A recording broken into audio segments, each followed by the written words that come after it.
Hello and welcome. Chris from Missouri here, bringing you another video of. I don't know what this one's about. This one's going to be fun for me to tell. I think. Just sit back and listen and stay with me if you would. But this is a story about Johnny Bench, and Johnny Bench has been a big portion of my life. I wanted to be a catcher probably because of Johnny Bench when I was growing up, the Cincinnati Reds, and molding my mind, the Cincinnati Reds was the best team in baseball. And I lived in Kentucky, and that's where we got, that's the only team we got professionally to watch, really, that I really remember. So I remember the Big Red Machine, and I wanted to be like Johnny Bench. My cousin, when I was 6 or 7, from Indiana, gave me a poster off of his wall, mind you, of Johnny Bench. One of those Sports Illustrated with the big white bold letters on it. And that hung in my room, in my bedroom, until from the time I was 7 years old until I went off to college. And I still have it to this day. It's actually hanging up in a storage room just real close to here. And he's also been the center of attention on some really fun antidotes in my life. For instance, my dad was a Baptist minister at this small country church, and my best friend Ty and I looked at some dirty magazines, and it was probably about 9 or 10 years old. And there was this one magazine that I had a cover picture of the Cincinnati Reds on it, but it was like a Hustler magazine or one of those other kind of cheapy skin rags. And anyway, there was a story in there about the Cincinnati Reds and this, the way they ran around and all that kind of stuff, along with a bunch of, you know, nude pictures of women and stuff like that. So my friend and I, we were pretty excited to, have a little girly magazine, and he'd come over and we'd go through these, and then we would hide them. We didn't know where we could hide them. My mom would find them under the bed, and anyway, I decided I was going to hide them in a toss-across game. Now remember, I just told you my dad was a Baptist minister of a country church. Well, they decided I wasn't even around at the house at the time, but a couple of the people, they were going to have a garage sale. And we hid this magazine in this toss-across game. And you guys can remember, it's the old beanbag that you would throw and play tic-tac-toe against each other. Well, we didn't play that enough, and that was hidden in my closet. My mom went through my closet because the church was having this garage sale, and she was going to donate stuff to this garage sale. So she happened to just donate the toss-across game. It was in good shape, hardly ever been used, but little did she know that my magazines were in that toss-across game, and I was 10 or 11 years old, and needless to say, that thing sold at the garage sale. And needless to say, they had a church meeting to talk to my dad. And needless to say, when he got home, I got in trouble. And that I blame on Johnny Bench. Another little anecdote, and we'll skip a few, but I got in trouble. I came home from a party, and I was a pretty good kid in school. Didn't get in much trouble, in high school or anything. But this one particular time, I remember it was in 1983, and Johnny Bench had announced his retirement, and it was on the sports page of the Sedalia Democrat. Well, I came home late from a party that I really didn't go to much parties, but on this particular time, as a sophomore in high school, I got in trouble because I came home and my mom was sitting up waiting for me, and she was sitting in the dark, and I didn't see it. And I never cussed around my mom or anything like that, really.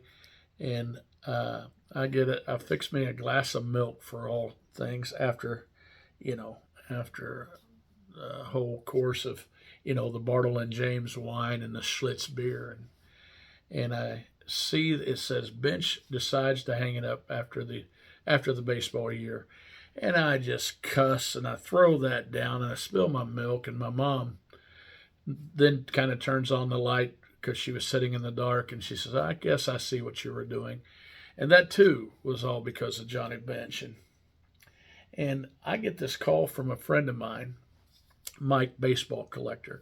And you YouTubers that are doing content know exactly who he is. And if you're listening to this, you probably either heard me talk about Mike or other YouTubers. And Mike's been really good to me. He's probably the main reason, not probably, he is the main reason I'm doing YouTube content. And he knows what I collect and he knows what I like. But one of the things Mike does is he collects autographs. And I have some autographs around here, some balls and stuff, but I'm not a big autograph collector. And he calls me up and he says, listen, I got a card back and it's minimum size and it's Johnny Bench rookie card and I want you to have it. And I was, that's great. That's awesome. Appreciate it because very generous gift. But he also knows that I have plenty of those. But then he follows it up with, and, if you pay for the autograph, I will get you an autograph with Johnny Bench at the National. And part of me was like, okay. But I just know that at times you have to wait for hours in a line to get an autograph. And that's hours off the showroom floor. And, but then he follows it up with, and I have some connections that maybe you can be the first in line to get his autograph. And then I went from, okay, I don't want to do this to now let's do this. And so what ends up happening is I add to another anecdote of Johnny Bench. See, Johnny Bench was given autographs on Friday at the National. I get there on Thursday. Mike gets with me and Dan, who is a vintage card collector, and Dan's got him a great show, and he's wanting to get Johnny Bench signed. And basically, Mike says, "Come with me. I will meet me, and come with me, and we'll get it signed together." So my friend Dan and I and Mike set on a journey on Friday to get in line to get Johnny Bench's autograph. Now, remember, I said this is another little anecdote, so here it goes. Well, the night before, I got about 2 hours of sleep on a futon that was broke in half and just slid off of it and didn't get much sleep. And I drank, had too much to drink, probably like back when I was 16, but I really didn't get much sleep. Well, as we were going into the National, I lost my phone in the car. I knew I had it, but I looked all around, still couldn't find it. So I went into the National without a phone on a day that I was going to get Johnny Bench's autograph to be able to take his picture. Well, we meet up. We walk in together, and sure enough, just like Baseball Collector said, he knew somebody. The person saw him and said, come this way. Like, I don't know, like he was some kind of dignitary being brought into the White House. They knew who he was. They didn't have to pat him down or anything. They just said, here, come here, and basically took us and put us basically in the front of the line to get Johnny Bench's autograph. Now, I'd been thinking of, okay, and I know I'm only going to get a few seconds with Johnny Bench, but what am I going to tell him? Am I going to tell him one of those anecdotes that I thought was funny about the toss-across game and the porn magazine? Or am I going to tell him about the time that, I saw that he was retiring? Or am I going to tell him at the time, I was 13 years old watching Baseball Bunch for the first time, and even though I was 13 and it felt like some of the stuff was for little kids, that I just watched it and just memorized everything? Do I tell him about how I collect, even though, all this, everything that I can of him, how much he meant to me as a player? Or what am I going to say to him? So I'm sitting there and standing there waiting for him, and Mike turns on his recorder or his phone to record this super good thing. And then Dan goes through, and I take some pictures of Dan with his phone. I have Dan hold it while I'm getting ready. And he mumbles something to me like, come here, I got some advice for you. So I walked behind the table and got beside of him. And so I think, I better smile. I'll put my hand on his back because he's going to tell me something. And basically, Dan's going to get a picture. I thought he was doing this so Mike could get a really nice film of me and my idol. Well, Johnny Bench says, come down here.